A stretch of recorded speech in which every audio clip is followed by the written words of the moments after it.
আসসালামু আলাইকুম আমার প্রাণপ্রিয় কৃষক ভাইরা। আজকে আমরা আলোচনা করব করলার ঢলে পড়া রোগ সম্পর্কে। করলার ঢলে পড়া রোগ মূলত তিন ভাবে হয়ে থাকে। একটি হচ্ছে ছত্রাকের কারণে, দ্বিতীয় হচ্ছে ব্যাকটেরিয়ার কারণে, তৃতীয় হচ্ছে জলাবদ্ধতার কারণে। জলাবদ্ধতা যদি জমিতে বেশি পরিমাণ থাকে এবং পানি নিষ্কাশনের ব্যবস্থা যদি ভালো না থাকে, তাহলে এই ঢলে পড়া রোগের আক্রান্ত হয়ে এই করলা গাছগুলা মারা যায়। এইখানে একটি, ওইখানে একটি মারা গেছে এবং ক্ষেতের বিভিন্ন স্থানে এই করলার রোগ হয়েছে। তো এই করলার রোগ হওয়ার কারণে কৃষকের অনেক বড় ক্ষতি হয়ে যাচ্ছে। তো আমরা আজকে আলোচনা করব এই ঢলে পড়া রোগের কারণ, লক্ষণ এবং প্রতিকার সম্পর্কে। চলুন ভিডিও শুরু করি। এখন আমরা জানবো করলার ঢলে পড়া রোগ কি কারণে হয়। আমরা আগেই বলেছি এই করলার ঢলে পড়া রোগ তিনটি কারণে হয়ে থাকে। একটি হচ্ছে ব্যাকটেরিয়া, ছত্রাক এবং জলাবদ্ধতার কারণে। তো আমরা জলাবদ্ধতার কারণে এই রোগটি কখনোই দমন করা সম্ভব নয়, কারণ এটি আমাদের হাতে নাই। কারণ বৃষ্টি পড়লে যদি পানি বেঁধে যায় তাহলে গাছ মারা যাবে। তবে এই গাছের যদি ছত্রাক এবং ব্যাকটেরিয়ার আক্রমণে মারা যায় তাহলে আমরা এর প্রতিকার করতে পারবো। এবং এই বৃষ্টির কারণের ফলেই এই ছত্রাক এবং ব্যাকটেরিয়া এক স্থান থেকে অন্য স্থানে যায়। তো বৃষ্টি হওয়ার আগে বা আমরা কিছু রোগ দেখা মাত্রই এর প্রতিকারের জন্য ব্যবস্থা গ্রহণ করব। এখন আমরা জেনে নিই এর লক্ষণগুলা কি কি। করলার ঢলে পড়া রোগের লক্ষণ একেবারেই সহজে বোঝা যায়। গাছগুলো একেবারে নেতিয়ে যাবে বা ঢলে যাবে। এখানেও ঢলে যাওয়ার কারণে এই গাছটি মারা গেছে।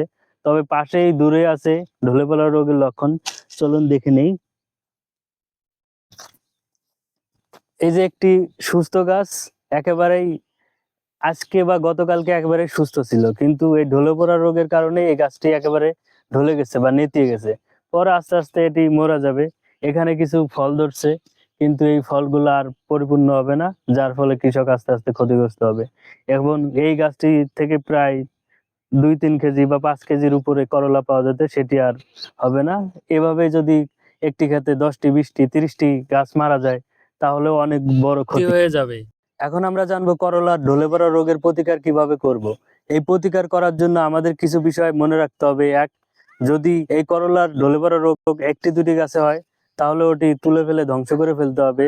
এবং জমিতে আগাছার পরিমাণ যদি বেশি হয় তাহলে আগাছা একেবারে পরিষ্কার পরিচ্ছন্ন রাখতে হবে। এছাড়াও বাজারে বিভিন্ন বিষ পাওয়া যায়, সেই বিষগুলা ব্যবহার করলে এই করলার ঢলে পড়া রোগ যদি ছত্রাক বা ব্যাকটেরিয়ার কারণে হয়, দুটাই একেবারেই দমন করা যাবে একটি কীটনাশক বা একটি ছত্রাকনাশকের মাধ্যমে। সেইগুলো হলো স্কয়ার কোম্পানির কপার ব্লু, অটো কোম্পানির ব্লিটক্স এবং চ্যাম্পিয়ন, বায়ার কোম্পানির কপ্রাভিট, ম্যাকডোনাল্ড কোম্পানির সানভিট, মিমপেক্স কোম্পানির অক্সিকপ বা হাইড্রোকপ, এগুলার যে কোনো একটি ব্যবহার করলে এই করলার ঢলে পড়া রোগ হতে আমরা মুক্ত হতে পারবো। তবে একটি বিষয় খেয়াল রাখতে হবে, ছত্রাক বা ব্যাকটেরিয়ার কারণে যদি হয় তাহলে এই কীটনাশকগুলা কাজ করবে। আর যদি জলাবদ্ধতার কারণে ঢলে পড়া রোগ হয় বা পানি জমে থাকলে ঢলে পড়া রোগ হয় তাহলে ওই গাছকে বাঁচানো সম্ভব না। তো এই বিষয়টি মনে রাখতে হবে। আজকে এই পর্যন্তই। ভালো থাকবেন, সুস্থ থাকবেন। আল্লাহ হাফেজ।